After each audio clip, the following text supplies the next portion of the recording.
Hello everyone, कैसे हो man city को चाहने वालों। आई होप कि थोड़ा दुख दर्द कम हो गया होगा बिकॉज यूनाइटेड गेम के बाद man city squad and man city fans काफी ज्यादा डीमोटिवेटेड फील कर रहे होंगे। लेकिन the show must go on और आज चैंपियंस लीग शुरू होने वाली है और अपनी गेम चैंपियंस लीग में बूडो ग्लिम्ट के साथ होने वाली है उनके होम ग्राउंड में, एस्मायरा स्टेडियम। मेरे को नहीं पता मैं प्रोनाउंस सही कर रहा हूं या नहीं, बट इस स्टेडियम की कैपेसिटी ज्यादा नहीं है, 7-8 हजार ही लोग इस स्टेडियम में आ सकते हैं। तो काफी ज्यादा छोटा स्टेडियम होने वाला है, लो टेम्परेचर में मैच होने वाला है और आर्टिफिशियल पिच पे मैच होने वाला है। इसीलिए मैन सिटी एक दिन पहले आ गई to train for this match. और आर्टिफिशियल पिच पे इंजरीज होने के चांसेस भी काफी ज्यादा होते हैं। होप करेंगे कि इस मैच में मैन सिटी को कोई भी इंजरी नहीं होगी बिकॉज ऑलरेडी इतने ज्यादा प्लेयर्स अपने इंजर्ड हैं। अगर मैं बूडो ग्लिम्ट की बात करूं, नॉर्वे की टीम है और करंटली चैंपियंस लीग टेबल पे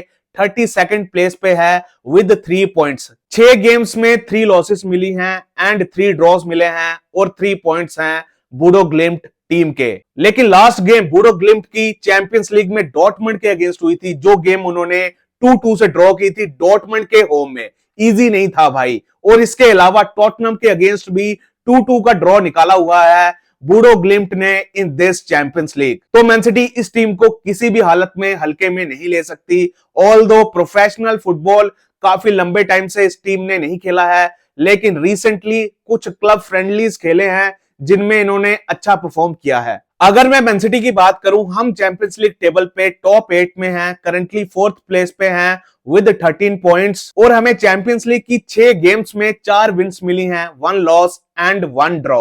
और लास्ट गेम अपनी चैंपियंस लीग में रियल मैड्रिड के साथ बर्नाबाउ में हुई थी, जो गेम हम 1-2 से जीते थे। लेकिन अपनी लास्ट गेम जो प्रीमियर लीग में हुई थी, जो गेम हम 2-0 से हारे थे अगेंस्ट मैनचेस्टर यूनाइटेड। और ये गेम हमें आज रात 11:15 पे देखने को मिलेगी according to Indian standard time. Bodo Glimt को हम पहली बार फेस कर रहे हैं और इस मैच में रेफरी होने वाला है सेवन ज़ेब्लोंस्की। अगर मैं मैन सिटी की स्क्वाड की बात करूं जो ट्रैवल कर रहे हैं to play against Bodo Glimt, तो अपने प्लेयर्स हैं Trafford, Reijnders, Ake, Marmoush, Erling Haaland, Cherki, Doku, Bettinelli, Rodri, Ait Nouri, Donnarumma, Nico Reilly, Khusanov, Foden, Charlie Gray, Mukasa, Max Alleyne, Rico Lewis, Kai Noble, Mfuni and Samba.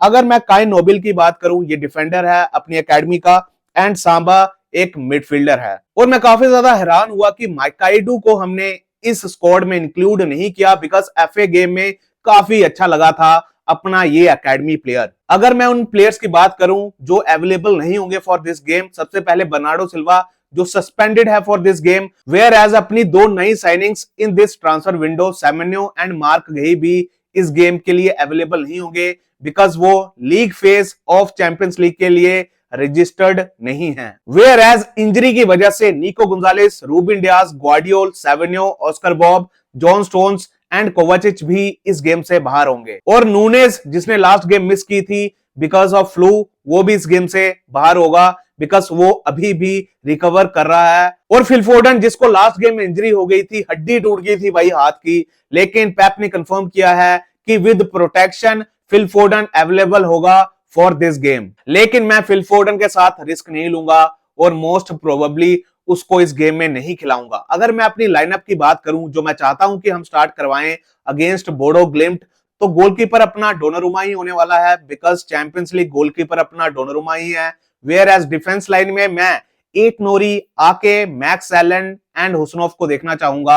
I know आके की last game अच्छी नहीं गई थी, लेकिन अपने पास कोई और ऑप्शन नहीं है, नेथन आके को खेलना ही पड़ेगा बिकॉज हुसनोव को एज राइट बैक खिलाना काफी ज्यादा जरूरी है because Rico Lewis as right back अच्छा नहीं कर रहा। और आके को खिला लेते हैं भाई, वैसे भी अब further in the season rest ही करने वाला है बिकॉज हमने साइन कर लिया है मार्क गही को। और अगर मैं मिडफील्ड की बात करूं, मैं निको रैली एंड रिको लुइस का डबल पिवट देखना चाहूंगा। रॉड्री ने लास्ट गेम 90 मिनट्स खेली थी, तो मैं रिस्क नहीं लूंगा विद रॉड्री और रॉड्री को इस गेम में रेस्ट दूंगा। और मैं नंबर 9 उमार मार्मूश को खेलते हुए देखना चाहूंगा और मार्मूश के पीछे डोकू, टिजानी, रियंडर्स एंड चर्की को देखना चाहूंगा। लेकिन पॉसिबिलिटी है कि नॉर्वे में गेम है तो क्या पता अर्लिंग हालैंड स्टार्ट करे। लेकिन भाई लोगों, मैं अर्लिंग हालैंड के साथ भी रिस्क नहीं लूंगा, बिकॉज हालैंड अपने लिए काफी ज्यादा इंपॉर्टेंट प्लेयर रहने वाला है फर्दर इन द सीजन, और काफी ज्यादा टायर्ड एग्जॉस्टेड लग रहा है, तो मैं उसको भी रेस्ट दूंगा